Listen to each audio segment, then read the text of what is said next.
Hej, witaj serdecznie na moim kanale Polka w Ameryce. W dzisiejszym odcinku będę Wam opowiadać i pokazywać różne prace modelingowe, które tutaj w USA, w Nowym Jorku wykonywałam. Także dzisiaj zobaczycie trochę zdjęć i posłuchacie opowieści, jak to jest pracować jako modelka w Nowym Jorku. Zapraszam serdecznie na ten odcinek.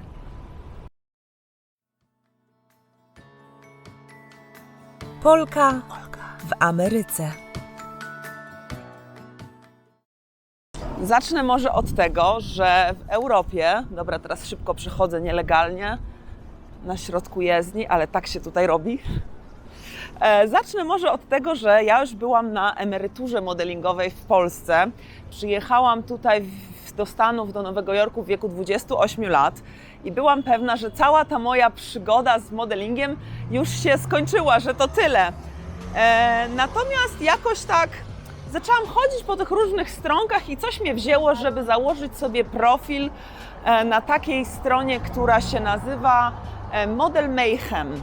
Tylko że to było w 2014, także nie wiem, jak to teraz wygląda, nie jestem pewna, jakie teraz są warunki, jeśli chodzi o Model Mayhem, czy dalej można tam znaleźć pracę, czy nie.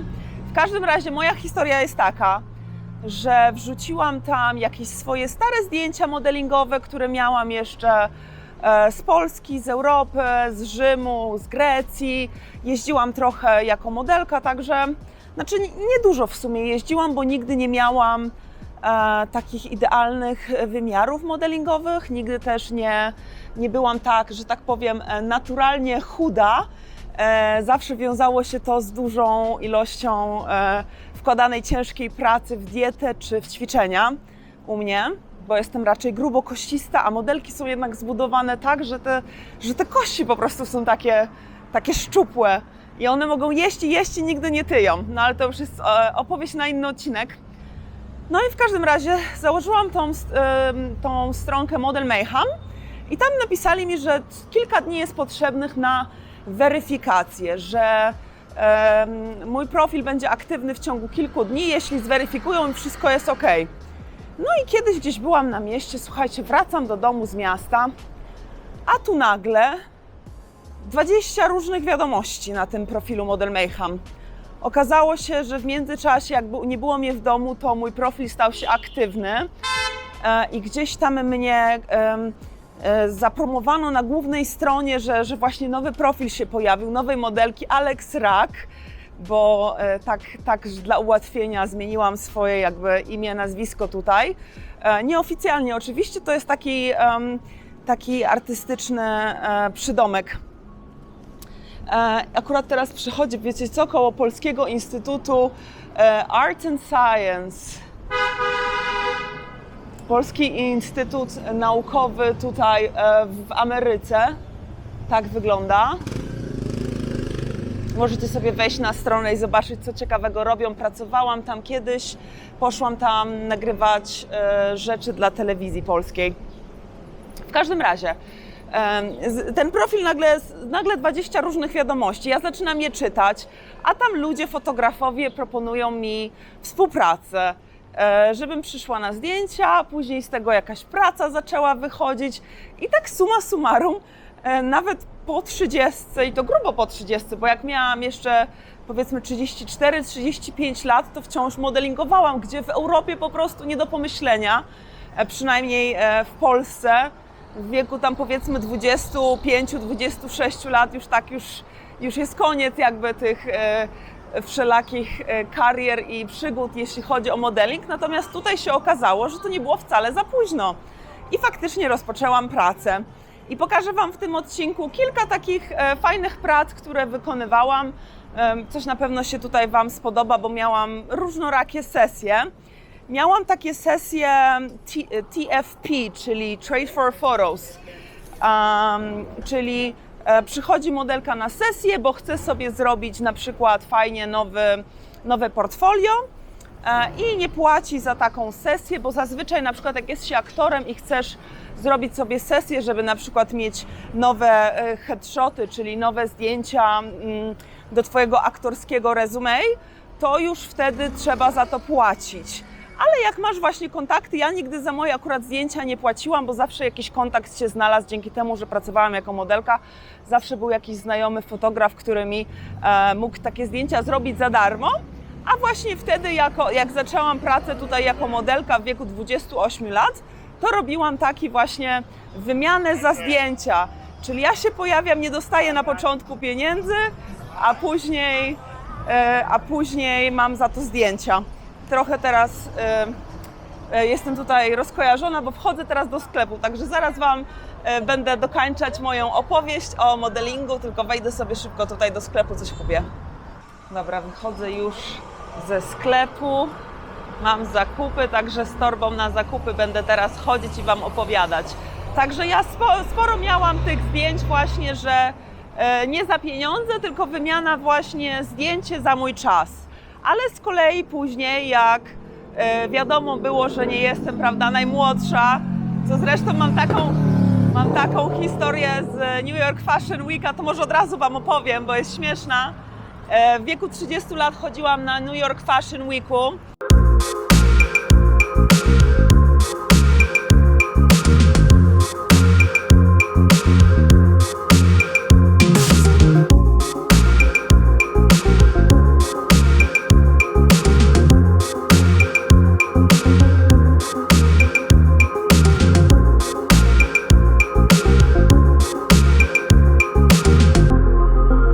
Dziewczyna, która szła za mną w pokazie, miała 12 lat, a ja miałam 30. To był ten moment, kiedy miałam takie wow, 18 lat różnicy, całkowicie druga osoba między nami jest. Trzecie, jakby 3 pokolenia mogłyby tam jeszcze, jakby dali 18, na powiedzmy 25-latkę między nami, to by było. Także tak, w Polsce już byłam na emeryturze, a tu jeszcze udało mi się właśnie troszkę popracować. I super były te właśnie New York Fashion Weeki, zrobiłam 2, także pochodziłam u różnych projektantów, tam gdzieś w telewizji się pojawiałam, mam z tego czasu dużo zdjęć i wideo, także w trakcie tego odcinka będę Wam wszystko tutaj wrzucać, żebyście też sobie zobaczyli. No i co dalej? Oprócz tego, że miałam to Trade for Photos, to wykorzystano też mój staż jako modelka, bo pracowałam od 16 roku życia w Polsce i na przykład zaczęłam prowadzić zajęcia w takiej szkółce letniej z mody dla młodych tam dziewczynek. W wakacje rodzice wysyłali je na takie różne jakieś kursy, zajęcia i właśnie jeden z tych kursów to był kurs na temat modelingu, na temat mody i ja z 10-latkami pomagałam, nie wiem, pokazywałam im jak pozować, jak wykorzystywać swoje mocne strony swojego ciała, swojego wizerunku. Razem szyłyśmy jakieś ubrania, robiłyśmy pokazy mody, sesje. Było bardzo fajnie i to było, ja w ogóle lubię uczyć generalnie, uczę też na co dzień angielskiego i lubię po prostu mieć tą interakcję z drugim człowiekiem i sprawić, że coś z tego wyciągnie. Kolejna taka rzecz, którą robiłam dzięki temu, że jestem właśnie znaczy teraz już emerytowaną, ale że byłam taką starzem modelką, to kolejna rzecz, którą robiłam, pomagałam w takich kursach dla fotografów, że zapraszano mnie właśnie, żeby zademonstrować na przykład, chyba miałam, nie wiem jakie to było zadanie, w 30 sekund zrobić 20 poz, czy coś takiego. Puszczę Wam tutaj takie wideo, mam w ogóle z tego dnia jako modelka. Wtedy sobie nagrałam.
I w ciągu tego dnia właśnie miałam tak, że było tam, nie wiem, 10 fotografów różnych, którzy trenowali robienie zdjęć, ustawienia świateł, jakieś ustawienia na swoich aparatach. I ja byłam tą ich modelką, która im pozowała i na mnie mogli sobie ćwiczyć te swoje właśnie umiejętności. Ale też na przykład pierwszą taką większą pracą, to chyba byłam tutaj niecałe pół roku i pamiętam, tam rodzina mojego byłego partnera była w ogóle w szoku, że w ciągu pół roku udało mi się coś takiego zrobić, ale byłam na Manhattanie na plakatach jednego spa. Spa zrobiło taką fajną sesję. Właścicielką tego spa była dziewczyna taka czarnoskóra, super sympatyczna, do dzisiaj mam z nią kontakt i ona wymyśliła sobie, żeby na prezentację swojego spa zatrudnić osoby o różnych kolorach właśnie skóry, z różnych backgroundów i wszystkich ich obok siebie dać i zrobić takie piękne zdjęcie, że po prostu naturalność i piękno kobiet wychodzi poza te jakby, że jest w każdym kolorze, z każdej kultury, z każdego backgroundu. I to było super, super, strasznie mi się podobała ta sesja. Bardzo lubię to zdjęcie do dzisiaj i tak można mi było właśnie gdzieś na mieście spotkać na jakichś plakatach i widziałam siebie po prostu, było pierwsze takie większe jakby wydarzenie. Później jeszcze z takich fajnych prac to na przykład byłam modelką zegarków. Nosiłam to zarówno w reklamie wideo, jak i na plakatach właśnie, gdzieś w jakichś gazetach, na internecie. Później byłam też modelką nowej strony internetowej, która się otworzyła dla modelek, ale była fatalna, była ta strona, nie podobała mi się, ja już byłam przyzwyczajona w tym momencie do Model Mayhem, więc ta stronka, którą oni mieli, staram się znaleźć jakąś taką cichszą uliczkę, ale coś mi się nie udaje. W każdym razie ta strona, którą reklamowałam, nazywała się Model Q i chyba już padli, jestem prawie pewna, że padli. Natomiast zdjęcia z tej sesji były całkiem spoko. To lubię te zdjęcia z tej sesji. Dobrze się też czułam wtedy. Byłam taka fajnie pewna siebie i wiedziałam, że robię to, co lubię i lubiłam to, co robiłam. Może tak. Później też miałam właśnie taką sesję na wymianę zdjęć TFP, czyli Trade for Photos. I wtedy to zdjęcie, które mi zrobił ten fotograf, wylądowało w ogóle na głównej stronie Vogue'a. Także to było super, to była koncepcja, to była śniadanie u Tiffany'ego, że niby patrzy się na te brylanty jak u Tiffany'ego. Później kolejne zdjęcie tam wylądowało, jak wychodzę z metra w Nowym Jorku, ale wcześniej, powiem Wam, też miałam takie, też już byłam na stronie Vogue'a, z tym, że ze zdjęciem, które zrobiłam w Rzymie pracując i mieszkając, ale to z kolei o Włoszech i o Grecji, to Wam opowiem w innych odcinkach. W tym odcinku skupiam się na Stanach Zjednoczonych, na Nowym Jorku konkretnie, aczkolwiek jedną pracę też muszę tutaj przywołać i to jest praca, którą zrobiłam w Filadelfii dla magazynu. Nie mam tego magazynu fizycznie, także nawet nie wiem, jak się nazywa. Dostałam tylko zdjęcia, czekajcie, bo wejdę nielegalnie na ulicy, no ale muszę Wam pokazać ten piękny widok, jak się wyłania zza drzew. Empire State Building. Szczyt tylko teraz widać, bo jestem na 34 ulicy, czyli na tej samej ulicy co Empire State Building. No i w każdym razie wysłali mi tylko zdjęcia z tego magazynu, a magazynu nigdy fizycznie nie dostałam, ale zdjęcia i tak są zarąbiste. Ja właśnie uwielbiam ten mój kontrast, może dlatego też te zdjęcia tego spa, co byłyśmy tak z różnych właśnie kultur, z różnych backgroundów, o różnym kolorze skóry. Może dlatego mi się to tak bardzo podoba, bo ja lubię te kontrasty. I właśnie w tej sesji dla magazynu tak było, że też byłam z czarną dziewczyną na zdjęciach, no super. A później jeszcze zrobiłam swoją kampanię, czyli poprosiłam kolegę fotografa, by zrobił mi i mojej czarnoskórej koleżance właśnie takie zdjęcia, że gdzieś się przytulamy, że dzielimy się rękami, żeby po prostu taka nazwijmy to kampanią społeczną, żeby po prostu pokazać ten piękny kontrast, że piękno nie jest w jednym kolorze. Piękno ma wiele kolorów, odcieni, także ja właśnie wyprodukowałam taką sesję i później to tak tam gdzieś wysyłałam, ogłaszałam się, dostawałam później na tej podstawie też pracę, a później jak był ten ruch Black Lives Matter, to też wykorzystywałam właśnie tą sesję do promowania miłości do bliźniego, obojętnie w jakim po prostu, o jakim kolorze skóry. Tutaj przechodzę teraz o, tego jeszcze nie widziałam. Robiłam dzisiaj też inny odcinek i pokazywałam Wam te różne takie figurki, różne posągi i tego jeszcze nie widziałam. Muszę podejść, zrobić zaraz właśnie zdjęcie. Fajne. Tylko zastanawiam się, jak ja tu podejdę, skoro... A spróbuję, wiecie co, tak jak wszyscy w Nowym Jorku, to jest przez środek i na szybko. Idę. Uda się, uda. Dobra, uda się. Patrzcie na to.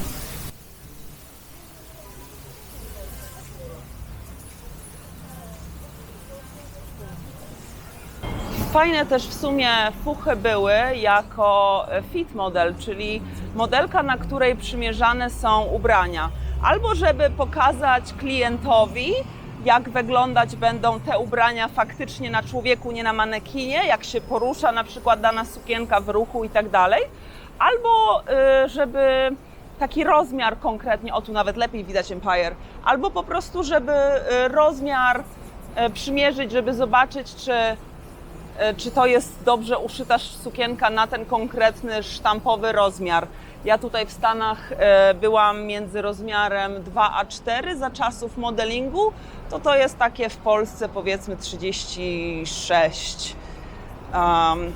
I pamiętam też, że te prace dobrze płaciły, po kilkadziesiąt, nie pamiętam już ilu dokładnie, ale kilkadziesiąt dolarów za jedną taką fuchę. I też pamiętam, że piękne sukienki na mnie przymierzali. Z jedną taką firmą zaczęłam współpracować, co tam cały czas jeździłam.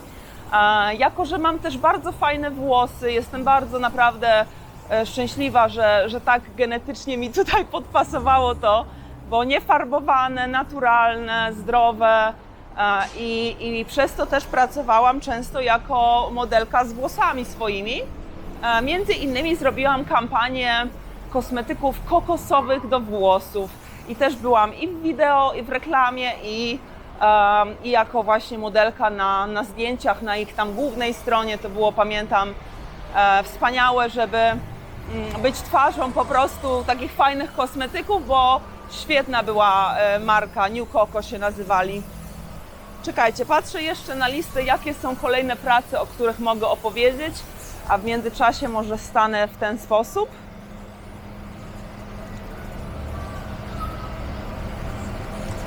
Kolejne prace.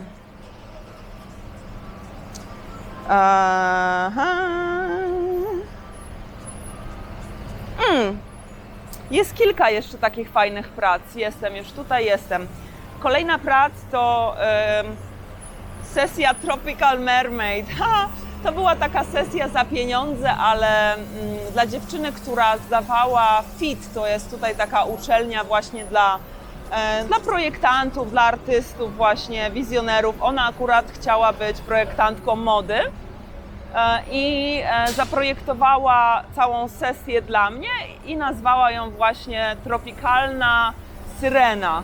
Także pokazuję Wam tutaj zdjęcia z tej sesji. To jedna z takich prac, które w sumie nieźle płaciły, a były całkiem przyjemne i fajne zdjęcia z tego wyszły.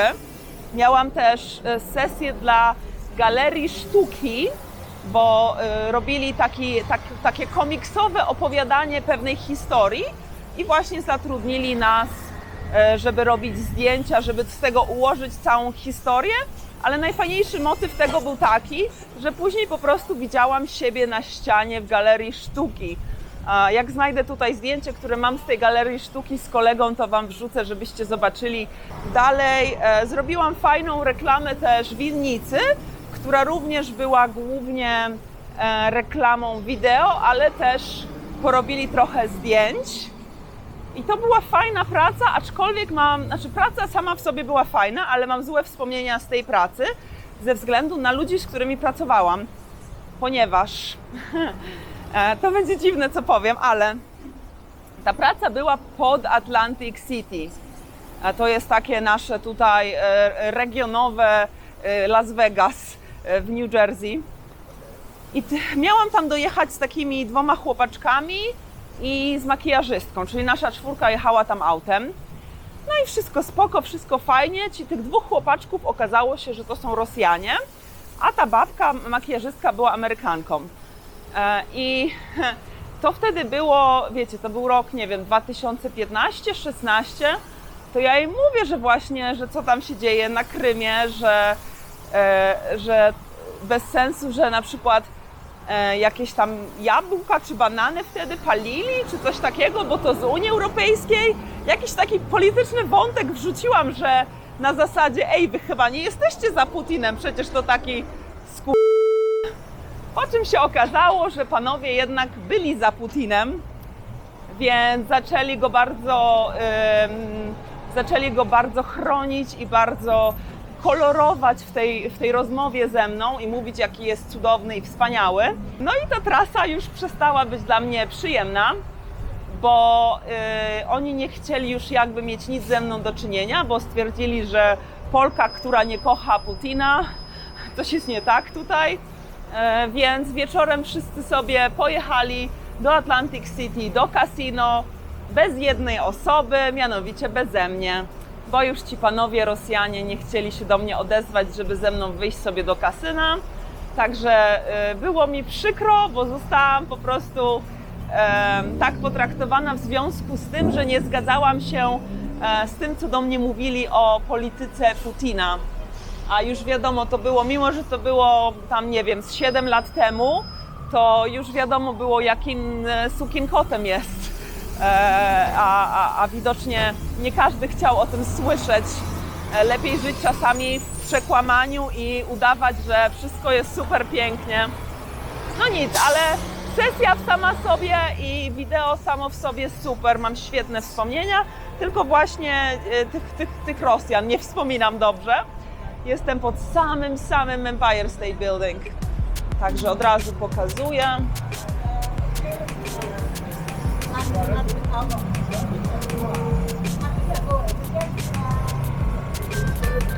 Niechbyś najwyższy budynek na świecie.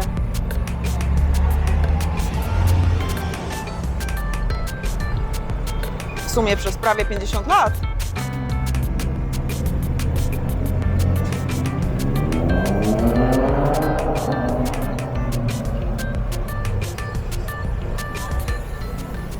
A jeszcze mam tutaj 2 takie kampanie, o których chciałabym wspomnieć na koniec. Jedna to była fajna kampania, zrobiłam katalog takich koszul nocnych i bardzo przyjemnie mi się wtedy pracowało. Byłam w troszkę słabszym nastroju, pamiętam, bo wtedy jakoś tak zbierało się już u mnie sorry, tutaj mi zjechało w dół, nagle do góry, Zbierało mi się wtedy na rozwód z pierwszym mężem i wtedy pamiętam, byłam w fatalnym nastroju, a ta sesja, tak ją dobrze wspominam i te babki były takie miłe i te stroje tak fajnie leżały i dobrze się generalnie bawiłam i chociaż na chwilę zapomniałam o swoich problemach i chyba tylko dlatego załączam do tej historii także tą sesję. A ostatnia taka sesja, którą miałam jako modelka faktycznie, to była sesja turbanów pod koniec COVID-u, także też załączę tutaj jakieś zdjęcia takie, jakie mam. No, także to by było na tyle, myślę. Jestem już tutaj w bardzo ruchliwym i turystycznym miejscu i robi się coraz głośniej, także myślę, to jest najlepszy moment na to, żeby skończyć ten odcinek, podziękować Wam za jego obejrzenie i mam nadzieję, że jakieś fajne tutaj rzeczy zobaczyliście. Ja się cieszę bardzo z tego doświadczenia, które tutaj miałam w Nowym Jorku jako modelka i wyniosłam z tego na pewno dużo, zarówno znajomości, doświadczeń, przygód, ale też pieniędzy, wiadomo, zarabiałam tym na życie w pewnym momencie tutaj. Także dzięki wielkie i do zobaczenia w kolejnym odcinku Polki w Ameryce. W weekend jak zawsze szybkie story time. Na razie, pa!